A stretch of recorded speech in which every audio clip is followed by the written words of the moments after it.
বাসিন্দাদের দীর্ঘদিনের অভিযোগ, বর্তমান থানার অন্তর্গত মাটিয়াল ডিভিসি মোড় এলাকায় কোনো ফ্লাইওভার বা আন্ডারপাস না থাকায় প্রায় 2 কিলোমিটার পথ ঘুরে জাতীয় সড়ক পারাপার করতে হয় স্থানীয় লোকেদের ও পড়ুয়াদের।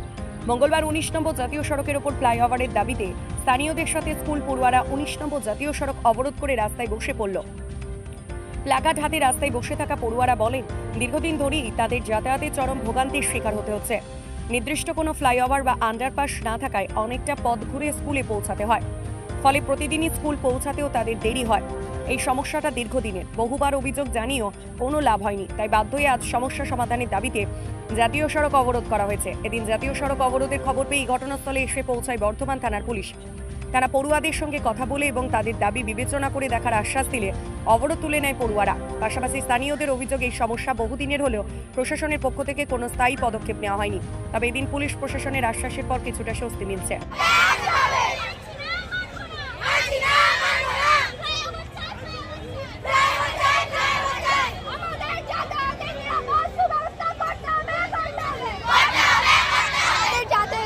আমাদের যাতায়াতের পথ নেই, আমাদেরকে স্কুল যেতে হলে 15 মিনিট হেঁটে যেতে হয় ঘুরমুনকে, তারপর 15 মিনিট হেঁটে আসতে হয়। রোদে রোদে আমরা কি করে হেঁটে আসতে হবে? আমাদের ডিএমকে আসতে হবে, তাই জানি, আর কিছু জানি না। কি দাবি আপনাদের?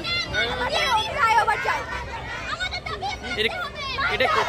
এটা কোথায় কোন জায়গা? আমাদের এখানে প্রচন্ড যাতায়াতের অসুবিধা হচ্ছে, কারণ আমরা এখানে টপকি টপকি আসতে পারবো না। আমাদের যদি কিছু হয়ে যায় আপনারা দায় নেবেন তো? কারা দায় নেবে? এখানে টপকি টপকি আসতে যে অনেকজনের অনেক কিছু হয়ে যাচ্ছে। তারপর ওখান থেকে হেঁটে হেঁটে অনেক দূর থেকে 2 কিলোমিটার হেঁটে হেঁটে আসতে হচ্ছে। আমাদেরকে সন্ধে হয়ে যাচ্ছে স্কুল থেকে আসতে আসতে। আবার ওখানে একটা হোটেল আছে, ওখানে হোটেলে তারপর সন্ধে হয়ে যায়। আমরা তো একটা মেয়ে ছেলে, আমরা ওখানে হেঁটে হেঁটে আসি। ওখানে একটা হোটেল আছে, ঠিক আছে, ওখানে ছেলেরা টিটকারি মারে, ওখান থেকে হেঁটে হেঁটে আসি, লরিওয়ালারা টিটকারি মারে। তাহলে আমাদের এখানে একটা ব্যবস্থা করে দিতে হবে। আমাদের আজকে কিসের জন্য অবরোধ করেছে, আমাদের এখানে একটা ব্যবস্থা করে দিতে হবে। হয় ব্রিজ করে ফ্লাইওভার চাই, হ্যাঁ ফ্লাইওভার করে দিতে হবে। 10-12টা আছে, গ্রাম অনেক আছে, স্টুডেন্ট 1000-এর উপর হবে। আমাদের দাবি, আমাদের এখানে ফ্লাইওভার চাই। 8টা থেকে পথ অবরোধ করেছি আমরা। না, আমরা পথ অবরোধ তুলবো না যতক্ষণ না আমাদেরকে ব্যবস্থা করে দেওয়া হচ্ছে। আমাদের এখানে যাতায়াতের ব্যবস্থা করে দিতে হবে। আমাদের এখানে কোনো রকম কোনো ব্যবস্থা নেই। ফ্লাইওভার তো দূরে থাক, আমাদের এখানে যাতায়াতের কোনো রকম কোনো ব্যবস্থা নেই। আমরা কি প্রত্যেকদিন টপকি আসবো নাকি? আমাদের এখান থেকে যে টপকি আসবো, আমাদের দায়িত্বকে নিবে কেউ? যদি বলে আমাদের এখানে সমস্ত স্টুডেন্টের দায়িত্বকে নেবে, তাহলে তাকে আমার সামনে নিয়ে আসুন। সে যদি বলে আমি সমস্ত দায়িত্ব নিচ্ছি, তাহলে আমরা রাত ছাড়বো না পথ। আমাদের এখানে সারাদিন এখানে পথ অবরোধ থাকবে। আমাদের ব্যবস্থা যতক্ষণ না করা হবে, আমরা ততক্ষণ কেউ এখান থেকে উঠবো না। আমরা এখানে রাস্তা চাইছি, আমাদের যাতায়াতের রাস্তা চাই। আমাদের যাতায়াতের সমস্ত রাস্তা ঘিরে দেওয়া হয়েছে। ফ্লাইওভার চাই। এখানে ফ্লাইওভার করতে যতদিন টাইম লাগবে, আমাদের এখানে রাস্তাটা খুলে দিতে হবে। আমরা গরিব মানুষ, আমরা অত ভাড়া দিয়ে পাশের গ্রাম থেকে স্কুল যাতায়াত করতে পারবো না। হ্যাঁ, আমাদের যাতায়াতের প্রচন্ড সমস্যা। হ্যাঁ, আমরা সময়ে কোনোদিন স্কুলের টাইমে ঢুকতে পারছি না। হ্যাঁ, সেই জন্যই আমাদের এখানে পথ অবরোধ করা। এবং সমস্ত টপে যে বিশ্রাম রুম আছে, আমাদের এখানে কোনো রকম কোনো বিশ্রাম ঘর নেই। কেন বিশ্রাম ঘর দেওয়া হবে না? সমস্ত টপেজগুলো বিশ্রাম ঘর দেওয়া হচ্ছে, আমাদের এখানে কেন দেওয়া হবে না? আমরা কি বৃষ্টি হলে আমরা কি পার্টি অফিস সমস্ত লোকের মাঝখানে যে আমরা কি দাঁড়িয়ে থাকবো? আমাদেরকে ভিজে স্কুলে অনেকজন ছাত্রছাত্রী আছে। এখানে অনেকগুলো স্কুল আছে, 10-12টার উপরে, কারণ এখানে একটা গ্রামে বসবাস না, এখানে অনেকগুলো গ্রামের বসবাস।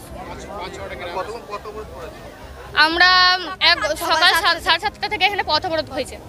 করেছে সেটা হচ্ছে 5টা স্কুলের ছেলে মেয়ে, হাই স্কুলের ছেলে মেয়ে, বলছি উচ্চ বিদ্যালয়, সাঁকো উচ্চ বিদ্যালয়, ফুলগড়িয়া হাই মাদ্রাসা, এই 3টে স্কুল নিয়ে, আর এই গ্রামগঞ্জে যে প্রাইমারি স্কুলগুলো রয়েছে, তারা এই নিয়ে অবরোধ করেছে স্কুলের ছাত্রছাত্রী। এর সাথে এলাকার লোকও তো আছে। হ্যাঁ, এলাকার লোক রয়েছে, তাদের গার্জেনরা সবাই হাজির আছে। এবং এই টপেজটার ওপরে মোটামুটি 7খানা গ্রামের যাতায়াত, এবং 7খানা গ্রামেরই ছেলে মেয়েরা স্কুল যায়। আর 7খানা ছেলে মেয়েদের গার্জেনরা এসেছে, 7খানা ছেলে মেয়েদের গার্জেনরাই এসেছে, এবং গার্জেনরা ছাড়া অন্য কেউ নেই।